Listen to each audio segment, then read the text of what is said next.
Hey everyone, Graham from Loudwire here with Eric and Mark of Tremonti. Guys, thank you so much for coming. We appreciate it so much.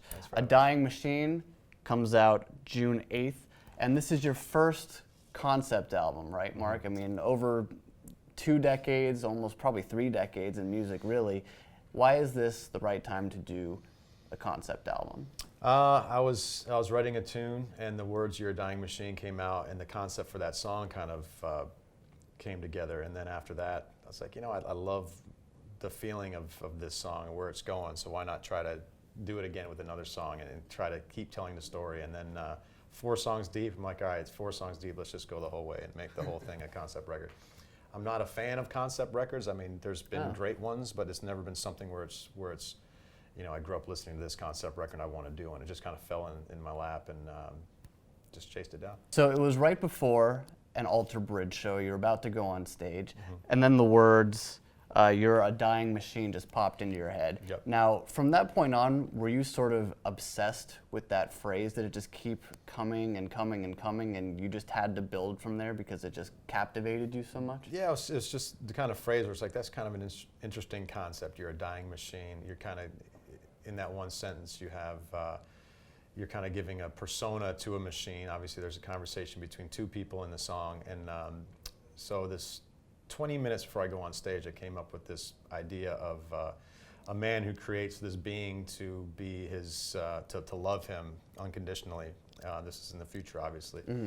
But she's conditioned to love him, but she doesn't know when to turn it off. So he gets tired of the situation, but she's relentless about it, and in the end, she chases him down and kills him strictly out of passion. But that kind of sounds like that's kind of the story in a nutshell, but it's much more fleshed out and much less scientific, and much less sci-fi. And I partnered up with John Shirley to write a novel about it, and he's a specialist in futurism and knowing where technology is going to take us. So he helps me tell the story in a way that's believable. Sure, and there's a lot more going on than just the love story. There's like a malevolent leader that's hell-bent on destroying everybody, and that comes in right from the beginning of the Bringer of War song, opening the record. How does that set the mood for what's to come in the album?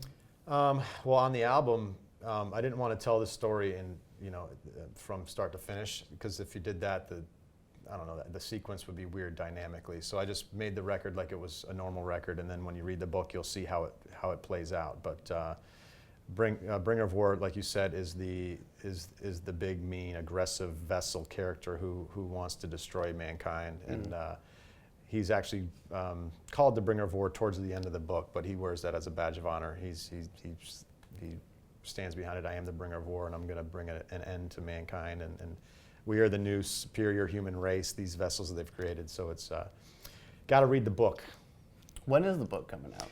I'm trying to get it finished as quickly as I can. I'm up to chapter 19. It'll probably be another 4 or 5 chapters, and then we'll get it out hopefully within the same month of the release. So this thing is quite a long album, firstly, and it's super diverse. I mean, you have like the punishing cuts like Bringer of War, like you said, and then you have super heavy tracks like The Day When Legions Burned, followed by like more ballad-esque songs like As the Silence Becomes Me. I wanted to come from different points of view. Each song comes from a different personality in the story. So, I tell people I've never in my career written a love song, a song about lost love or anything like that.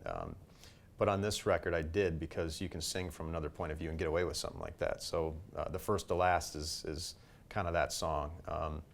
As the Silence Becomes Me is from a whole nother point of view in the story. Bringer of War is obviously from the main, the big vicious vessel character. There's throw them to the lion, same perspective, make it hurt, same point of view. But the record covers, like I said, many different points of view and perspectives. So it kind of goes on this dynamic journey. If you notice, the first 4 songs we put out, there's really only one shreddy kind of solo. I kind of want to. Through my career, I've always wanted to be more considered a songwriter than a lead guitar player. Everybody's like, "Oh, Mark, the guitar player," but I'm like, but behind the scenes, I'm writing songs. I love writing songs. That's what makes me excited, not the shreddy stuff. I love playing lead guitar, but songwriting to me is by far the most important thing. So you guys are about to have a truly coveted spot in the metal world. Of course, that's opening for Iron Maiden. I mean, even Metallica, it's really on the same level as Metallica. Opening for Iron Maiden is a sacred thing. How do you feel about being able to share the stage with such a legendary band coming up? It's insanity. It was my first concert I ever went to when I was a kid, was Iron Maiden. So what tour was that? Do you remember? It was the Seventh Son of a Seventh Son tour. Made in England tour.